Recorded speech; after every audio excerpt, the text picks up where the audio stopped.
myself and what we're going to be doing today, I just want to take a moment and pause and be present. So if you could, if you're joining me, close your eyes, take a deep breath in through your nose and out your mouth, and really focus on being here in this webinar with me. We're going to learn a lot today, and being present requires that you just put everything to the side for now. What you have to get done this week, what you're thinking about tonight for dinner, maybe some homework that you have to do, put it all to the side for about 25-30 minutes and join me on this active listening journey. So first of all, before we get started, my name is Taylor Greathouse. I am a U17 coach at BVU and a U15 coach at BVU. I am also a graduate assistant coach at Augsburg University in Minneapolis. They're a Division III college. And I am a student. I am currently getting my Master's of Arts in Leadership at Augsburg and specifically studying communication skills for effective leadership right now. So I'm completely with you in learning about how to be not only a more effective communicator, but an active listener, because it takes practice, and we're going to learn that today. So what do I do besides coach, besides going to school, and besides being a friend, family member, daughter, and aspiring leader? I'm a student above all. I really want to make sure that those I am working with, those I care about, those around me, feel like I am listening to them, like I care about what they have to say. And my goal is that you feel the same way by the end of this webinar and your conversations, that not only you are a more active listener, but you can teach others around you how they can be more engaged in conversations as well. So let's get started. The first thing we are going to do is we're going to play a game. For those of you that know me, I love playing games. I think games are a great way to engage, to learn, and to have a hands-on experience of concepts like we do in soccer or other sports that we might play. So before we start this game, I'm going to tell you a little bit about the rules. In a moment, Coach Jen Larrick, DOC at BVU, is going to join us. And for about 30 seconds, she's going to tell us a story. It can be about whatever she wants. Now, during this story, instead of verbally responding or engaging with her, every time that a thought pops up into my head, whether it's a response, whether it's a distractive thought like dinner, like we talked about earlier, or maybe I'm just starting to lose focus in what she's saying, I'm going to politely raise my hand, hold it there for 2 seconds, and then slightly bring it back down, okay? Anytime a thought pops up, this is what I'm going to do. I want to encourage you to do it with me. Every time that Jen is telling us a story, I want you to raise your hand. She does not know why we're going to be raising our hands, and we'll get to more of that after the activity. But all she's going to be doing is telling us a story for 30 seconds. So let's welcome Jen to our webinar. Hello. Hi, Coach Jen. How are you? I'm doing pretty good, Coach Taylor. How are you? I'm doing excellent. So as I just told our active listener webinar watchers, you are going to give us a story or tell us a story for about 30 seconds. I'm not going to verbally respond to you. I just want you to continue to tell your story. Okay. So I wanted to tell you about me and books and reading. So I love bookstores. There's one on the way to BVU, so I drive through Uptown sometimes, and there's a bookstore there called Majors and Quinn, and it's really cute, and I love popping in, and the bookstore shop owners always have really good suggestions, and I get really excited when I go in Majors and Quinn's, and then I want to like buy so many books, but I limit myself usually to like 0, just browse today, or 1. And then I always tell myself like, okay, if I'm gonna like invest in this book, then I like have to read it. I'm gonna go home and read it. And then I always get distracted and I don't read my book. So I have just like bookshelves full of books I have meant to read and haven't read. A lot of times I watch Netflix instead. And so I'm trying to, in this shelter in place moment, really take advantage of some time in the evenings that I have when I normally would have been on the field coaching, and I'm trying to read my books. and I'm trying to be gentle with myself too, because I can't do like a book a day. But I've read more in the past couple weeks than I previously, had in probably a couple months. And it's been really fun, and I'm proud of myself. And I'm trying to take some nights too without screen time and just, reading books instead. So that is my story. Awesome. Thank you so much, Jen. Before we kind of get going on what the point of the exercise or activity was, I really want to ask you how you felt during that conversation with me, what you noticed maybe during that kind of nonverbal communication I was providing. Um, I I felt sort of a little odd that you weren't like asking questions or like always like nodding along. So I was in moments I was like, is she with me? Is this like interesting? Warning her. Um, so yeah, and maybe in those moments I felt a little self-conscious that I was like rambling too much.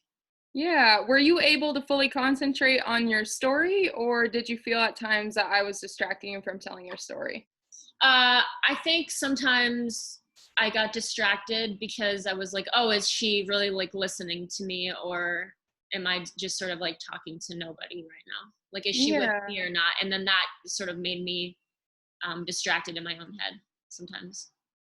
Well, I apologize for my nonverbal communication. I Yes, want to thank let you. you know that that was definitely the point of the exercise, unfortunately. We're going to get a little bit into that now, but it's important to recognize how you felt and how my nonverbal communication made you feel in that conversation. So thanks for joining us. Yes. Okay. Thanks for having me, and I'll see you again in a little bit for another See you activity. soon. Awesome. So you just witnessed a perfect example of what is called conversational narcissism. And before we get into that, I really want to ask you to take a moment. If you're with me, you can put it into the chat, or maybe you just want to reflect for this time on yourself. If you've ever felt the way Jen did when you were talking to somebody, maybe you were really excited to tell them about how you did on a test today and they were looking at their phone. Or maybe you learned a really cool move or skill at soccer and they were reading an email or cooking dinner instead of being there for you. It's really important to recognize those moments and understand that in those moments, whoever is talking is taking away from the experience, right? So while Jen was talking, by me raising my hand, I was completely taking away from her experience. I was making it about me. And that's exactly what conversational narcissism is. According to Charles Derber, who is a sociologist, conversational narcissism is a subtle and unconscious desire to turn the conversation away from the person telling it and make it about us. It happens all the time. For example, how many of you have been in a conversation and someone was telling you how they felt and you responded with, yeah, me too. Or, yeah, that's happened to me before. Or, yeah, I feel this way when that happens. In that moment, we're taking away the experience from the other person and how they're feeling, and we're making it about us. And as Charles Derber says, it's not always intentional, but it's important to be aware of these things so we can have more engaging conversations going forward. So, why does this matter? Why do we want to have better conversations? As you can see from this graphic, I believe it's a horse saying, yeah, you could be talking about something and suddenly it's all about them. And maybe that's a germ saying, I almost bought a hat yesterday. It doesn't even relate to the conversation that's happening. This germ is making it all about them. So, what do we do about it? Why does it matter? Well, like I said, this happens all the time. And the only way for us to have engaging conversations is to be present. We combat conversational narcissism by actively listening. So, what does it mean to actively listen? Well, if you read this Peanuts classic, Charlie and Lucy are having a conversation, and Lucy asks, what do you think? And Charlie says, what's the difference? What does it make? You never listen anyways. Lucy responds, I was just making conversation. And Charlie says, when you make conversation, you have to listen too. It's really important to understand that having a conversation is a two-way street. Right now, I'm talking at you guys. I'm not engaging with you, unfortunately, because you're not here with me. But having a conversation has to do with listening. So let's talk about actively listening. What does it mean? Actively listening is fully concentrating on what is being said rather than just passively hearing the message of the speaker. So let's look back to the conversation with me and Jen. Instead of being intentful and fully concentrating on what she had to say, I was just hearing things. And every time I would hear what she was saying, I'd raise my hand because I was trying to make it about me. Before we welcome Jen back for activity number 2, I want to ask you another question. In your last few conversations, were you actively listening? Were you giving your full, concentrated, undivided attention to whoever was talking to you, or were you just letting it go in one ear and out the other? Before we get into activity number 2, let's welcome Jen back. And I want to challenge you guys to take part in a 3-part activity with us. Jen, come on back. Hello, thanks for having me back. Good to see you again. So like I just told our those that are watching, we're going to be participating in a 3-game kind of activity. The first is going to be a sound. When you hear this sound, raise your hand, or like I said, comment in the chat feature and Jen will acknowledge it. The second is going to be asking you to reflect on something a little bit different, and the third is going to be a little bit more challenging. Let's see if you can figure it out. So Jen, whenever you're ready, let's play the sound, and if you can hear it, either comment yes in the chat or raise your hand. Okay, let's play it one more time just for fun.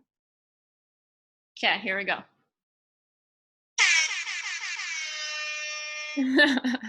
That's awesome. So raise your hand or comment in the chat if you heard that sound.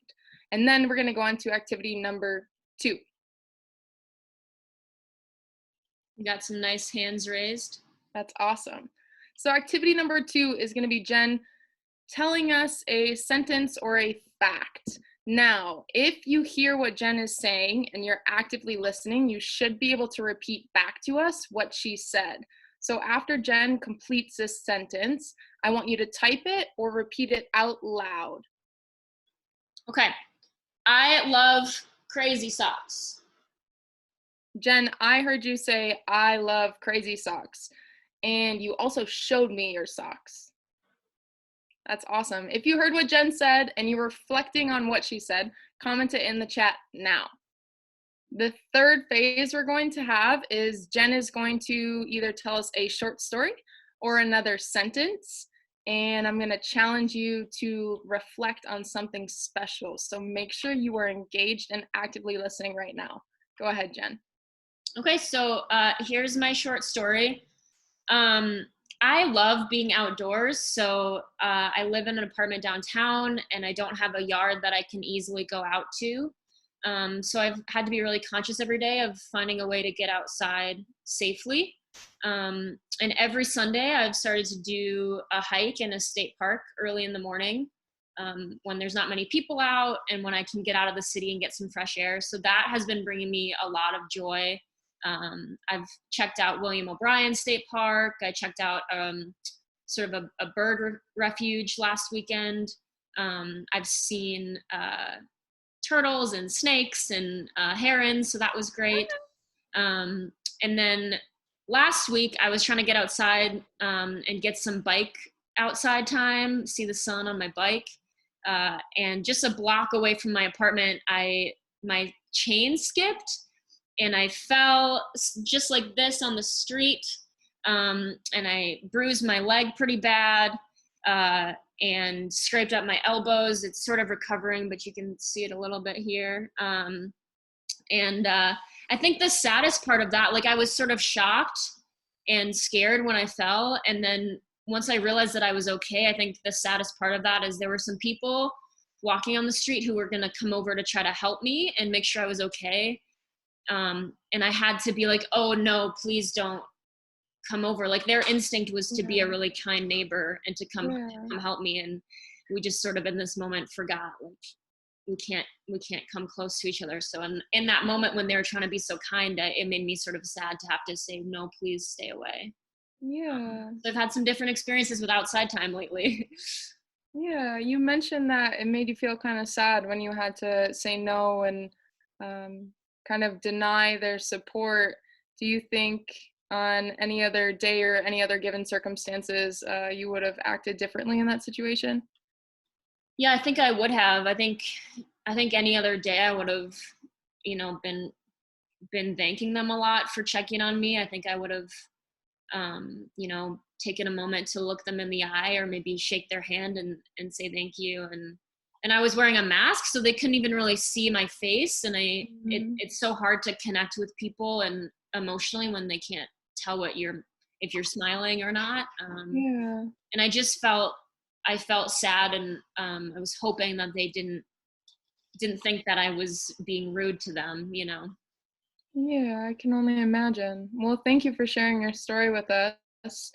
Before you head out, I just want to kind of engage our audience once more while Jen is here. I challenged you to actively listen to Jen's story. I told you that there was going to be something special in regards to reflecting on this story. There's two things I want to see if you notice. Can you name the day that Jen would normally go to a national park or go outside? She mentioned a specific day and a specific time of day that she would go outdoors. And then the second thing is, can you identify the different emotions that Jen faced throughout telling this story? If you were actively listening and engaging, you would notice that there was kind of a sway of them. And before we get going, I'm going to have Jen reflect on some of these responses, and then we'll talk a little bit more about it. So, Jen, are you seeing our chat? What are some of our active listener attendees noticing? I don't see anything yet. Let's see if we wait a little longer if some people will enter in. What day do I usually go to a state park? And what sort of emotions have I been feeling lately? Throw it in that chat function. Give it about 30 more seconds. I know my answers. Yeah. I see a lot of our awesome BVU players on here, and it'd be great to hear from you. Emma, early Sunday morning, happiness talking about the parks, and then sadness when you're sharing your bike story. Lola, sad. Annika, days that are sunny. Yeah, that's absolutely true. Bree, Sunday, my mom said that. Yeah, Bree's mom That's is on awesome. it. I'm so Absolutely. proud of you guys. Not only did you just demonstrate active listening, but Jen, how does it make you feel to have all of these BVU athletes reflecting detail, specific detail that you told in your story? Yeah, Bree says lots of different emotions. Michael says sad. I think it makes me feel cared about, that they were able to give me their full attention to really understand what I was experiencing, and to notice like what sort of emotions that brought me. Yeah, that's awesome. Well, thank you so much for participating in our second activity. We're going to talk a little bit more about what we just went through, but we'll see you soon. Cool. Bye. Okay, so you guys just demonstrated perfectly active listening. I would expect nothing less. The first example of Jen sharing that really funny sound was you hearing. It was a hearing test. So all you had to do was respond when you heard a noise. The second example was Jen saying a sentence. If you were able to repeat that sentence back to her or yourself out loud, that was a listening test. You heard information and you were able to repeat it, which meant that you were focusing intentionally on the content that was being said. And the third was active listening. Not only were you engaged, focusing on what was being said, but you were also able to engage the tone and the emotion. You reflected on specific details and you repeated it. And you also said, hey, when Jen was explaining this, she seemed really happy. Her body language might have been elevated. She expressed joy. She had a smile on her face. And then when she was talking about her bike story, she kind of sunk her shoulders a little bit. You could tell that it was really bothering her that she wasn't able to engage with those that tried to help her up like she normally would. And as some of you mentioned, she was sad. So, what do we do with all this information? What does it mean? Well, according to University of the People, hearing is a process, a function or power of perceiving sound. We just demonstrated a hearing test in that first part of that three-part activity. And listening is hearing something with thoughtful intention. As it says right here, listening is focused, voluntary, and intentional. You are making a point to listen to somebody and be engaged in the moment. whereas hearing is sometimes accidental, involuntary, or effortless for some, right? Sometimes things go in one ear and out the other, and we hear them, but we don't process it and look to apply it. Activity number 2 we just did with Jen was the sound, the sentence, and something with emotion. So why do we listen? That's a great question. According to universityofthepeople.com and Mind Tools, we listen for 4 specific reasons. 1, to obtain information, 2, to further understand, 3, for enjoyment, and 4, to learn something. Think about that activity we just did with Jen.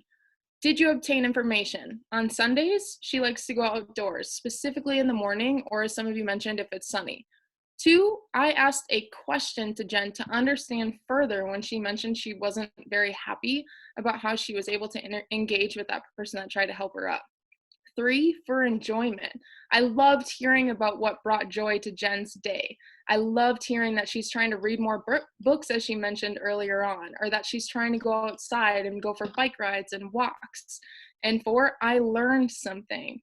Jen wants to go outside. She wants to enjoy the sunshine. It's a big part of her day. And obviously, engaging with people in a certain way matters a lot to her too.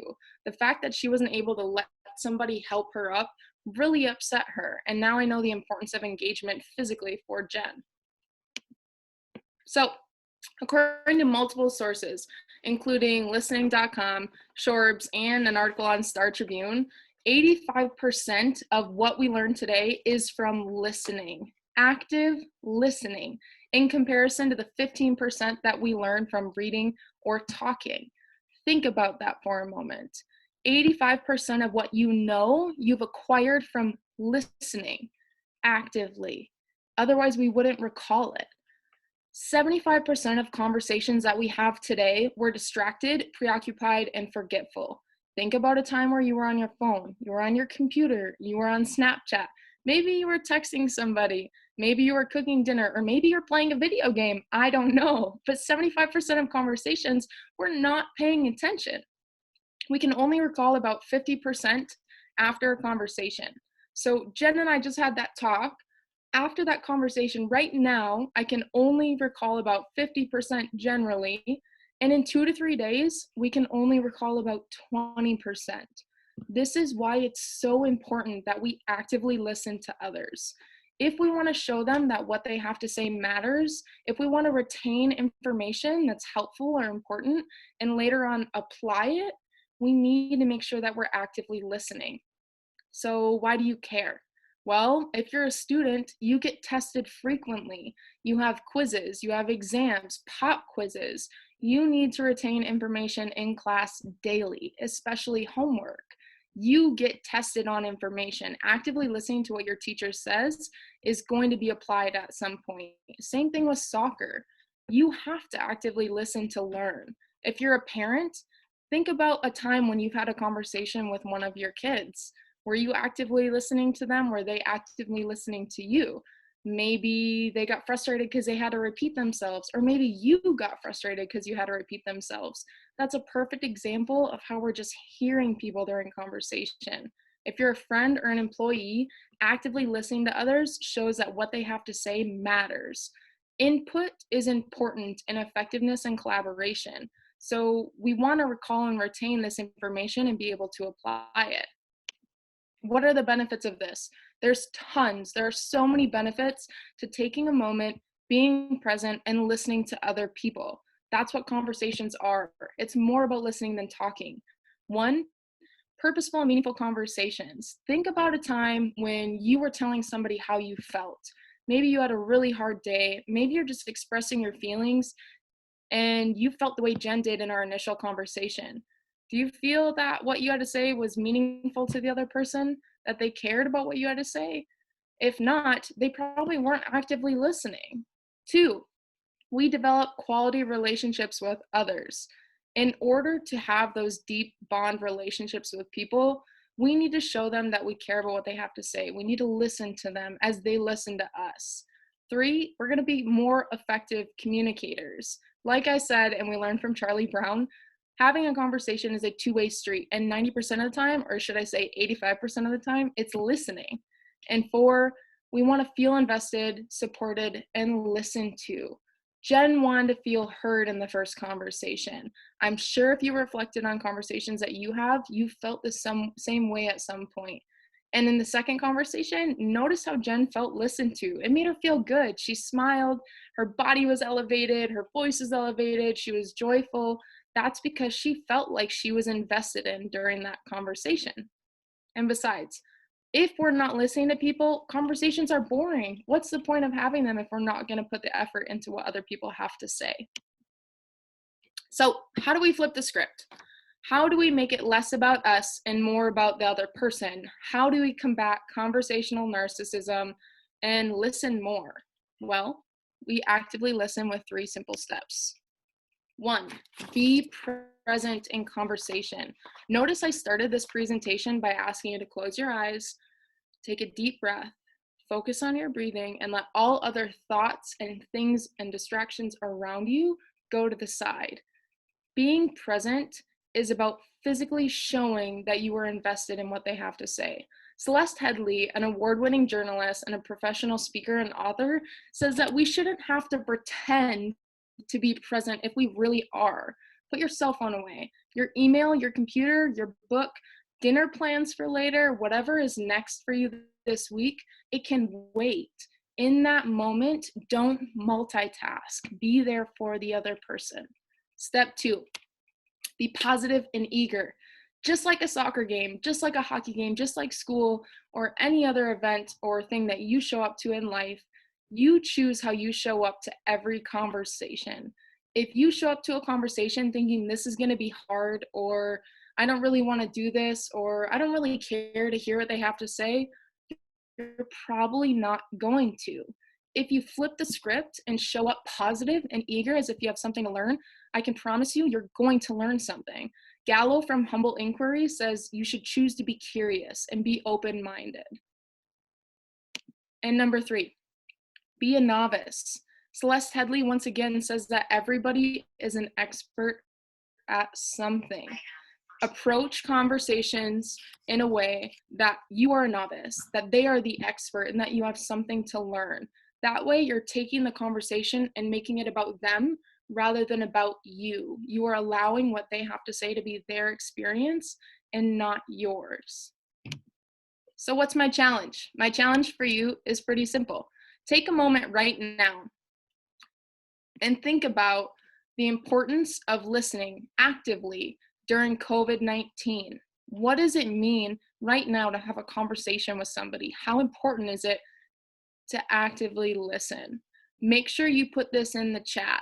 If not, reflect on it for another time.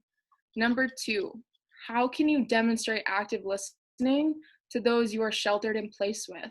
Your siblings, your family members, maybe you're seeing a friend frequently or they're staying with you. How can you demonstrate actively listening to make somebody feel important? Like what they have to say matters, like there's input. Number 3, how important is active listening with those maybe you don't see as often right now?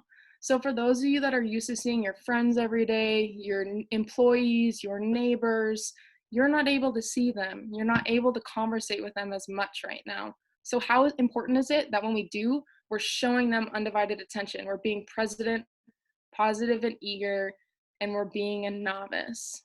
And finally, the next time you have a conversation, can you rise up to the challenge of being present, being eager, and being a novice? Why do we want to do all this?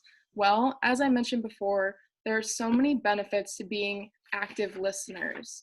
We have purposeful and meaningful conversations with others. We're going to develop better quality relationships. We'll become more effective communicators, and we'll feel invested in, supported, and like what we have to say is matters. We're going to feel listened to. Now, is it going to be easy? No. I'm still practicing active listening every day. It's a struggle, but if I can do it, I know you can do it. Let's welcome Jen back. And before we wrap up our webinar, let's check out the chat and take any questions that we might have.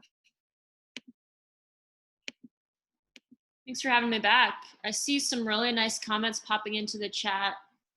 Michael says, we don't get a lot of chances right now to listen, so we should listen really well.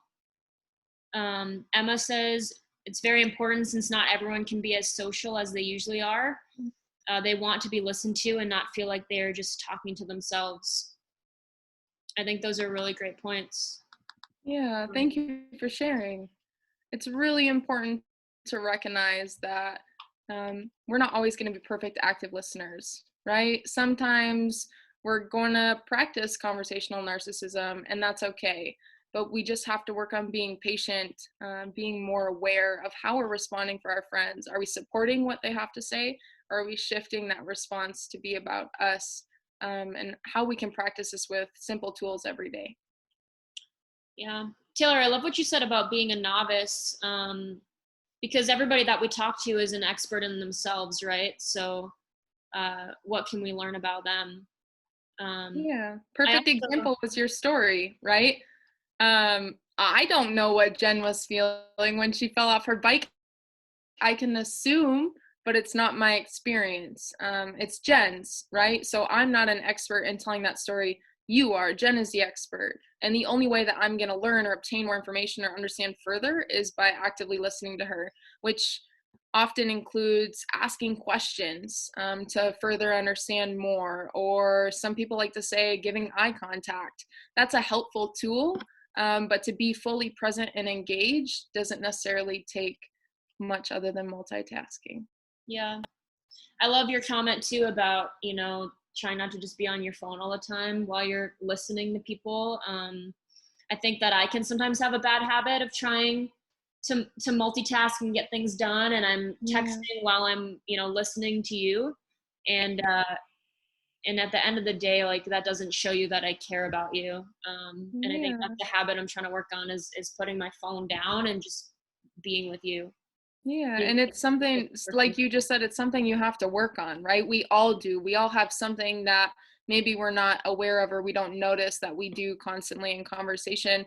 For example, for all of our BVU kids that are watching, think about the Zoom calls that you may be having with your coaches, when your teammates are talking or when you're talking, or even your coach. Do you notice that maybe your teammates are on their phone, or your coach might be on their phone, or maybe someone's talking and you're on your phone? Do you think that you're being present in that moment? Do you think that you're showing up in that conversation in a way that supports the person who's talking? And do you think you're allowing them to be the expert, or is you being kind of distracted in that moment, making it about you, even if you're not necessarily verbally interrupting them? They're all great things to think about. And like I said, it's something that we have to practice, but I'm going to be doing it with you guys. So hopefully we can take that step together. Me too.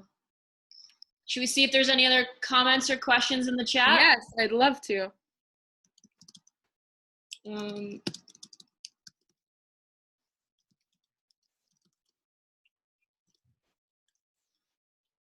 if you have any other questions or comments, you can throw those in the chat. I don't see any right now, so Taylor, maybe we can wrap this up unless we get any other feedback. Awesome. Well, thank you so much, you guys, for joining me today.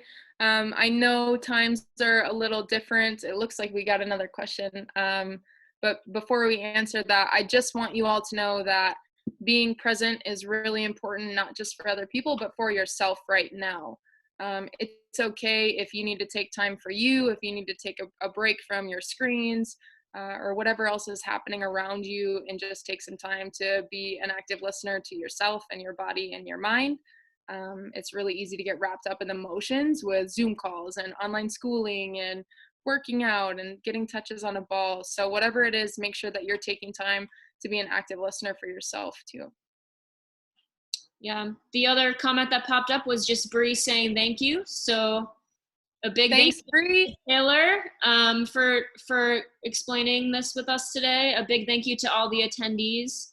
And I'm really excited to sort of put this into practice more.